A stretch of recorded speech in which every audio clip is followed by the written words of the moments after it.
നമ്മുടെ നാട്ടിലെ ഒരു നല്ലൊരു ശതമാനം ആൾക്കാരും പറയുന്നൊരു സംസാരമുണ്ട്. എന്താണെന്നറിയാമോ? ഞാൻ നിങ്ങൾക്ക് വേണ്ടിയാണ് ജീവിച്ചേ, നിങ്ങൾക്ക് വേണ്ടി മാത്രമാണ് എൻ്റെ ജീവിതം. എൻ്റെ ലോകം എന്ന് പറയുന്നത് മക്കളാണ്. എൻ്റെ ലോകം എന്ന് പറയുന്നത് എൻ്റെ കുടുംബം മാത്രമാണ്. എനിക്ക് വേണ്ടി ഞാൻ ജീവിക്കുന്നില്ല എന്ന്.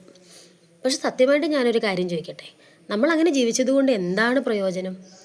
നമ്മുടെ നാട്ടിലെ അമ്മമാരെ തന്നെ നോക്കിയാൽ അറിയാം. ഒരു ജന്മം മുഴുവൻ മകൾക്കും മകനും കുടുംബത്തിന് വേണ്ടി ജീവിക്കുന്നു. അവരുടെ ഒരു ഇഷ്ടങ്ങൾക്ക് പ്രാധാന്യം അവരൊരിക്കലും കൽപ്പിക്കാറില്ല. എന്തിനൊരു കറി വെച്ച് കഴിക്കുന്നതിന് പോലും ഉണ്ടാവാറില്ല. ആ കഴിഞ്ഞിട്ട് പ്രായമായി അവർ മരിച്ചു പോകുന്നു. ഒരു പ്രായം കഴിയുമ്പോൾ ഈ മക്കളും ഈ ഭർത്താവും എന്ന് പറയുന്ന ആൾ തന്നെയും തിരിച്ചു ചോദിക്കും, എന്നോട് ഞാൻ പറഞ്ഞോ എനിക്ക് വേണ്ടി കഷ്ടപ്പെടാൻ? ഇല്ല. ഈ ചോദ്യം കേൾക്കാനായിട്ട് എന്തിനാ? നമ്മളെപ്പോഴും നമുക്ക് വേണ്ടി ഒരു കുറച്ച് സമയം, ഒരുപാടൊന്നും വേണ്ട, നമ്മുടെ സ്വന്തം ആഗ്രഹങ്ങൾക്ക് വേണ്ടി, നമ്മുടെ സ്വന്തം ഇഷ്ടങ്ങൾക്ക് വേണ്ടി, നമുക്ക് വേണ്ടി ഒരു കുറച്ച് സമയം ഒരു ദിവസത്തിൽ മാറ്റി വെച്ച് ജീവിക്കുന്ന കാര്യം നമ്മൾ പ്രത്യേകം ശ്രദ്ധിക്കണം.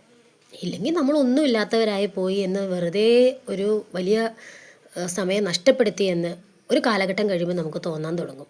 അപ്പം നമുക്ക് സ്വയം റിഗ്രഷൻ ഫീൽ ചെയ്യുന്ന ഒരു അവസ്ഥ വരും. അതുണ്ടാവാതിരിക്കാൻ ഇന്നു മുതൽ ദിവസത്തിലെ 24 മണിക്കൂറുള്ളതിൽ ഒരു കുറച്ച് സമയം നമുക്ക് സ്വന്തമായിട്ട് മാറ്റി വയ്ക്കാൻ പാടില്ലേ? പോയിട്ട് ഒരു അരമണിക്കൂറെങ്കിലും നമുക്ക് വേണ്ടി മാത്രമുള്ളൊരു സമയം, അതിനുവേണ്ടി ഒന്ന് ട്രൈ ചെയ്ത് നോക്കിക്കേ.